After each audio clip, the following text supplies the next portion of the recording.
ናፍቲ ብሰብ ዝተነሓቐ ብእግዚአብሔር ግና ሕሩይን ክቡርን ዝኾነ ህያው እምኒ ናብ ጎይታ ኢየሱስ ቅረቡ ይብል። ብሰብ ዝተነሓቐ ክባል እንከሎ በቲ ዓለማዊ ኣተሓሳስባ ዘለዎ ሰብ ዝተነሓቐ ክንመርፅ ይግባእ። ጥበበኛ ዳብ የሎ፣ መምህር ሕጊ ኸብ የሎ፣ ፍላስፋ ዝዓለም እዚኣ ኸብ የሎ። ጥበብ ንዓኻ እንታይ ይጠቕመካ? ጥበብ ንዓኻ ህይወት ዘይበካ እንድሕር ደኣ ኮይኑ እንታይ ጥበብ እዩ? ፍልስፍና ንዓኻ ህይወት ዘይበካ እንድሕር ደኣ ኮይኑ ፍልስፍና እንታይ እዩ? ትምህርቲ ፍልጠት ኩሉ ንዓኻ ህይወት ዘይበካ እንድሕር ደኣ ኮይኑ ትምህርቲ ይኹን ፍልጠት ንዓኻ እንታይ እዩ? ምክንያቱ ዓለም ኩሉ ግዜ አንጻር መንፈሳውነት ስለትጓዓዝ፣ አንጻር ቅድስና ስለትጓዓዝ። በስመ አብ ወወልድ ወመንፈስ ቅዱስ አሐዱ አምላክ አሜን። ሰላም ሰላም ፍትዋት ቤተሰብ ድሓንኻትኩም ኣነ እግዚአብሔር ይመስገን ንሕና እየ። ለማዓንቲ ድማ ናብቲ ብሰብ ዝተነሓቐ ቅረቡ ዝብል ቃል ሒዝና መፂና ኣለና። ንስኻትኩም ሳብስክራይብ ሼር ላይክ እናገበርኩም ንሳና ክፀንሑ ብሽም እግዚአብሔር አምላክ ንፅውዕ። ኣብ ቀዳማይ ጴጥሮስ ምዕራፍ 2 ካብ ቁፅሪ 4 ከምዚ ይብል፣ ናብቲ ብሰብ ዝተነሓቐ ብእግዚአብሔር ግና ሕሩይን ክቡርን ዝኾነ ህያው እምኒ ናብ ጎይታ ኢየሱስ ቅረቡ ይብል። ከም ዝፍለጥ ጎይታና መድሓኒትና ኢየሱስ ክርስቶስ ካብ ሰማያት ወሪዱ ናብዚ ምድሪ እዚ ስጋ ለቢሱ ክመፀና እንከሎ እንሆ ኣብ ፀልማት ንዝነበርና ህዝቢ ብርሃን ክኾነና፣ ኣብ ሞት ንዝነበርና ህዝቢ ህይወት ክኾነና፣ ኣብ ሓሶት ንዝነበርና ህዝቢ ሓቂ ክኾነና፣ መንገዲ ተጋጊና ፍቕዱ ንከባለል ናብ ዝነበርና ህዝቢ መንገዲ ክኾነና እዩ መፂኡ እሞ ኣብዚ ምድሪ እዚ ግን መንገድን ሓቅን ህይወትን ኣነ እየ ኢሉ ክሰብኽ እንከሎ ደቂ ሰባት ግን መንገድነቱ ሓቅነቱ ህይወትነቱ ንዒቆምን ክሒዶምን ነቲ ሓሰት ዝኾነ ናይ ደቂ ሰባት ተረት ከስፋሕፍሑ እንሆ ንጎይታና ንኢየሱስ ክርስቶስ ነቲ ሓቂ ዝኾነ ነቲ ህይወት ዝኾነ ነቲ ብርሃን ዝኾነ ነቲ መንገዲ ዝኾነ ንኸኣስሩ ዝተፈላለየ ሴራ ይፍሕሱ ነይሮም ማለት እዩ። ነዚ ድማ እዩ ጎይታና ኢየሱስ ክርስቶስ ክምህር እንከሎ ብዙሕ ግዜ ናይ ተንኮል ሕቶ ይሓትዎ ዝነበሩ፣ ብዙሕ ግዜ ተደጋጋሚ እንሆ ስለያታት ይልእኽሉ ዝነበሩ። ንምንታይ? ዝኾነ ይኹን ተንኮላዊ ቃል ንምርኣይ ምክንያት ረኺብና ክንፈርዶ ዝብል ናይ ተንኮል ስራሕቲ ይሰርሑ ስለ ዝነበሩ ማለት እዩ። ብፍላይ ከዓኒ ሊቀ ካህናት ሃና ቀያፋን መምህራን ኣይሁድ ጸሓፍቲ ፈሪሳውያን እዚኦም ብምሎም ኣብ ጎይታና ኣብ ኢየሱስ ክርስቶስ ዝኾነ ጌጋ ወይ ከዓ ስሕተት ንምርካብ ዓብይ ፃዕሪ ወይ ከዓ ዓብይ ተንኮልን ሴራን ይሰርሑ ነይሮም እዮም። በዚ ድማ እዩ ናይ ጎይታና ናይ ኢየሱስ ክርስቶስ ቃሉ ወንጌሉ ብርሃን ከም ዘይኮነ ህይወት ከም ዘይኮነ ሰላም ከም ዘይኮነ ገይሮም ናብ ህዝቢ ንኽእምኑ ይፅዕሩ ነይሮም። ንምንታይ? እቲ ህዝቢ ናይ ጎይታና ናይ ኢየሱስ ክርስቶስ ትምህርቲ ህይወትን ብርሃንን ኮይኑ ይረኽቦ ስለ ዝነበረ ኩሉ እቲ ህዝቢ ናብ ጎይታና ናብ ኢየሱስ ክርስቶስ ንኸይኽተሎ ዓብይ ፃዕሪ ይገብሩ ነይሮም ማለት እዩ። ስለዚ ድማ እዩ ኣብ መጨረሻ ናብ ፍርዲ ኣብ ዝቐረበሉ ግዜ ኩላቶም እቶም ህዝቢ ናይ ሃናን ናይ ቀያፋን ቲፎዞታት ኮይኖም ኢየሱስ ይሰቐል ባርባን ይፈትሐና ኢሎም ድምፂ ከውፁ እንከለዉ ባርባን መሪፆም ኢየሱስ ግን ንዒቖሞ። ኢየሱስ ተናዒቑ ማለት ግን ናታቶም ንዕቐት ነቲ ሓቃውነት የፍርሶ እዩ ወይ ከዓ ነቲ ህይወትነት የፍርሶ እዩ ማለት ኣይኮነን። ስለዚ ባርባን ንኸኽብሩ ንኢየሱስ ግን ንዒቖሞ። ናብቲ ንባርባን ክብሉ ንኢየሱስ ዝነዓቕዎ ብደቂ ሰባት ዝተነዓቐ ብእግዚአብሔር ግና ሕሩይን ክቡርን ህያውን ዝኾነ እምኒ ናብ ጎይታ ኢየሱስ ቅረቡ ይብለና ቅዱስ ጴጥሮስ ማለት እዩ። ናብ ጎይታ ኢየሱስ ቅረቡ ክብል ከለ ንምንታይ እዩ? ጎይታ ኢየሱስ ክርስቶስ እንሆ ንሱ መንገዲ ሓቂ ህይወት ስለ ዝኾነ ሰላም ስለ ዝኾነ ብርሃን ስለ ዝኾነ እቲ ንዓና ዘድልየና ብምሉእ ኣብኡ ስለ ንረኽቦ ናብኡ ቅረቡ ይብለና ማለት እዩ። ስለዚ ጎይታና ኢየሱስ ክርስቶስ ኣብዚ ምድሪ መፂኡ እቲ ሓቂ ኩሉ እኳ ከምህረና መንገዲ ክመርሕና እንተመፀ ንመንገዱ ንህይወትነቱ ንሓቅነቱ ንሰላምነቱ ንኩሉ ነገሩ ግን ዓለም ኣይተቐበለቶን ተቃዊማቶ ወይ ከዓ ንዕቃቶ ማለት እዩ። ስለዚ ኢና ንርዳእ በዚ ነገር እዚ ዓለም ዝነዓቐቶ ግን ከዓ ህይወት ኣሎ። ዓለም ንዕቃቶ ማለት ግን ንህይወትነቱ የጉድሎ እዩ ማለት ኣይኮነን፣ ንሓቅነቱ የጉድሎ እዩ ማለት ኣይኮነን። ምክንያቱ ናይ ዓለም መለክዒኣ ኣብ ሓቂ ዝተሰረተ ስለ ዘይኮነ፣ ናይ ዓለም መለክዒኣ ኩሉ ግዜ ሓሶትን ተንኮልን ስለ ዝኾነ፣ ናይ ዓለም ፍልጠታ ኩሉ ግዜ ድንቁርና ስለ ዝኾነ፣ ናይ ዓለም ብርሃና ፀልማት ስለ ዝኾነ፣ ናይ ዓለም ሓቃስ ሓሶት ስለ ዝኾነ እዩ። ስለዚ ናይ ዓለም መለክዕ ግልባጥ ስለ ዝኾነ በቲ ግልባጥ ዝኾነ ናይ ዓለም መለክዕ ምእንታን ከይነልክዕ በቲ ቁኑዕ ዝኾነ ናይ እግዚኣብሔር መንገዲ ምእንታን ክንጓዓዝ ተብለና ናብቲ ብሰብ ዝተነዓቐ ኩላትና ብሰብ ዝተነዓቐ ዘበለ ክንመረፅ ይግባእ። ንምንታይ መስለኩም? ብሰብ ዝተነዓቐ ክባል እንከሎ በቲ ዓለማዊ ኣተሓሳስባ ዘለዎ ሰብ ዝተነዓቐ ክንመረፅ ይግባእ። ኣብዚ ዓለም እዚ ዝነዓቕ ነገርታ እዩ። ኣብዚ ዓለም እዚ ዝነዓቕ ነገርታ እዩ እንተራእየልና ኮይና ኣብዚ ዓለም እዚ ዝነዓቕ ክቡር ነገር እዩ። ኩሉ ግዜ ካብ ጎይታና ካብ ኢየሱስ ክርስቶስ ዝኸብር የለን። ጎይታና ኢየሱስ ክርስቶስ ግን ተነዓቑ እዩ። ምክንያቱ ናይ ዓለም መለክዒ ኩሉ ግዜ ሓሶት ስለ ዝኾነ ጥበባ ኮንቱ እዩ ፍልጠታ ኮንቱ እዩ ትምህርታ ኮንቱ እዩ ፍልስፍና ኮንቱ እዩ እዚ ድማ ቅዱስ ጳውሎስ ኣብ ቀዳማይ ቆሮንቶስ ምዕራፍ 1 ካብ ቁጽሪ 20 ከምዚ ይብል ጥበበኛ ዳኣበየሎ ይብል ጥበበኛ ዳኣበየሎ መምህር ሕጊ ኸበየሎ ፈላስፋ ዘዓለም እዚኣ ኸበየሎ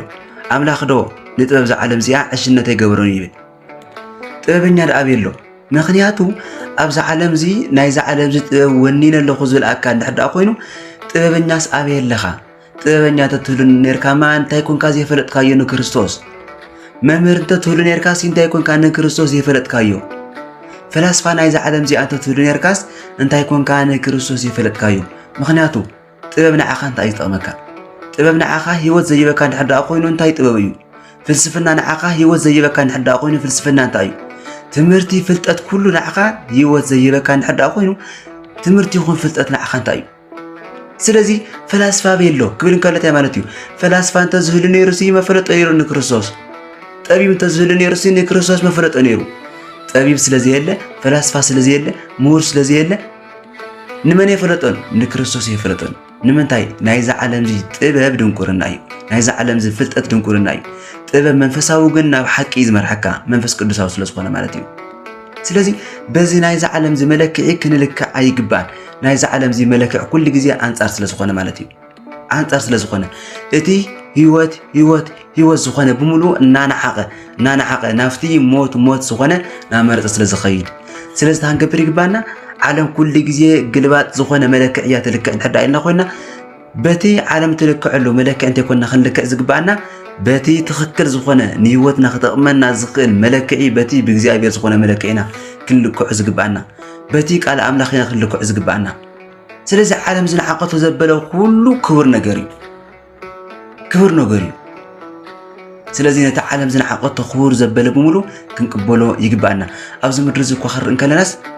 ለምሳሌ ዓለም ተኽብሮ እንታይ እዩ ዓለም ተኽብሮ ዓለም ትመዝኑ እንታይ እዩ ደጋዊ ዝኾነ መለክዕ እዩ ኣካዳድና እዩ ኣራግፃ እዩ ዓለም ነቲ ውሽጣዊ ዝኾነ ልቦናዊ ብስለት እንተይኮነ ነቲ ደጋዊ ዝኾነ ኣካዳድና ኣራጋግፃ ኣካይዳ